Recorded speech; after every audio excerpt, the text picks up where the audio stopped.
Thanks very much. I think I just pressed that.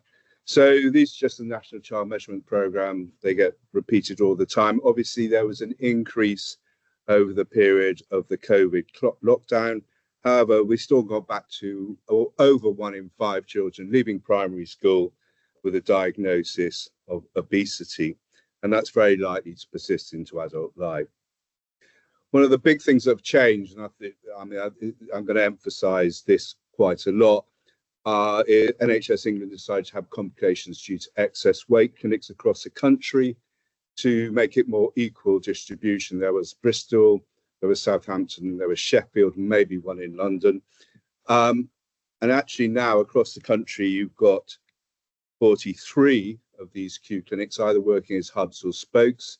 And these clinics have a multidisciplinary approach to the management of children with excess weight, but more specifically those who've got a complication. I'm part of an enhanced study which has been led by Leeds Beckett and Shepard Hallam, which is looking to assess the effects of these clinics across the country and looking at various different things. It's just interesting, Laura said that. The PEDSQ-4, which is the collected on all these patients about their self-esteem, their social functioning, their school functioning, the average score for 5,000 children is 50.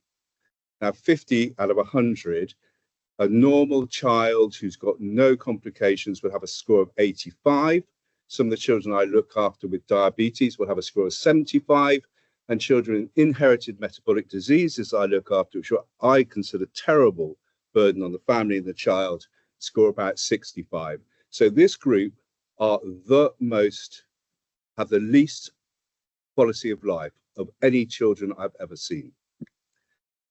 A lot of the children seen in the Q clinic have neurodevelopmental disorders such as autism or ADHD. Quite a lot have a learning disability, and a huge percentage of this population come from the most deprived deciles. A lot of them have health complications. I mean, the easiest one is the 30% with evidence of liver disease, but you've got 8% of the children in Q clinics who are being ventilated overnight because their excess adiposity means they can't actually maintain an airway. About 12% of them have type 2 diabetes. What's interesting about this is through a system called Eclipse, we've got central data acquisition for all these clinics. So we've got over 5,000 children now who are and the clinics are putting data in about their baseline, anthropometrics, their baseline quality of life, the baseline glucose levels, the baseline lipid levels, baseline everything you can think about. And they are repeatedly having to refill these up until the children get discharged, usually at 18 months to 24 months after they've initially been seen. And I think that is going to be a huge data source for the future. It's continuing the Q service. They've now over 5,000 children who've been enrolled and have got data sets. I mean, we ought to talk about ALSPAC. I thought we ought to talk about ALSPAC because we're in Bristol, and recently we had a young doctor doing some analysis on a couple of interesting points about liver disease, with Kush Abasakera has been looking at in the adults and looking to see what the impact of childhood and adolescent obesity is above that which you get from being obese as an adult alone. And basically the answer is you get a twofold effect. Your risk increases twofold if you've had persistent obesity through childhood into adult life. So there's no way you can say just deal with it as adults. You have to start dealing with this as children. We saw the same thing with systolic blood pressure. And actually, if you go and look at things like diabetes, which I haven't done, but somebody else has done, the risk again is greatly increased by having persistent obesity through into adult life. And this basically addresses something as well in the overweight and obesity management from NICE guidelines, which I sat on. We started looking at waist to height ratios, which are much easier to measure across the globe because you don't always have scales, and waist to height ratios are just as good as measuring a BMI. So that's literally measuring the waist and dividing it by the height in centimeters. And it effectively, if you're greater than 0.5, you need to address that through whatever mechanism necessary.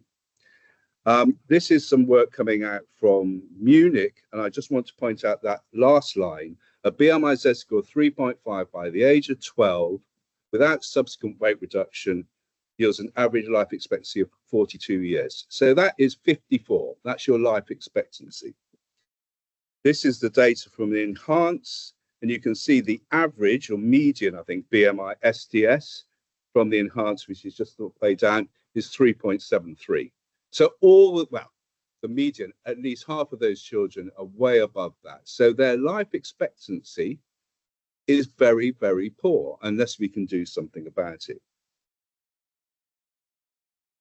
Recently, we had an editorial in the New England Journal of Medicine talking about GLP-1s and why we think they might be useful for children. And this is just one of the studies, the STEP Teens trial, which Dinesh Giri, my colleague, helped recruit patients towards. And it undoubtedly had a significant effect compared to the placebo and all the lifestyle modifications that both sides got. This is a representation of a different drug called setmelanotide, which probably hasn't got a huge space because it's very specific in its hypothalamic action. But this is in Bardet-Biedl syndrome, which is a pro-obesity syndrome with many other complications. But this is the effect in children, and it's now got a license through NICE. We've already had a long conversation about the different types of GLP-1s and additional drugs, but it is worth talking about the fact there are now multi-modalities that are now being thought about, not just things that act on the hypothalamus. But interestingly enough, I was reading a paper a couple of days ago, somebody talked about metabolic reprogramming. It's only been done in mice now, but there are drugs that are shown that they can burn off energy and you can still eat so much. Now, that hasn't been tried in humans, and I do worry about some of its uncoupling effects. But people are now looking about improving metabolic burning of calories. In terms of the Department of Health and Social Care, primary and secondary prevention of chronic disease is a priority. And I know I'm a paediatrician, but you've got to address this in childhood. There's no point in just waiting to adult life. So we're perfectly placed for interventions and research in childhood to try and prevent the onset of type 2 diabetes and the multi-myriad of other conditions you get associated with excess weight. We now have the Q infrastructure, and there will be more clinics, all feeding into a single database that will allow us to look at that quite effectively, I think, in the future. And Bristol's very well placed to lead this research, not because of me, but because of the ALSPAC, the epidemiology studies, and the fact that we are now firmly entrenched in that evaluation of the Q clinic setup.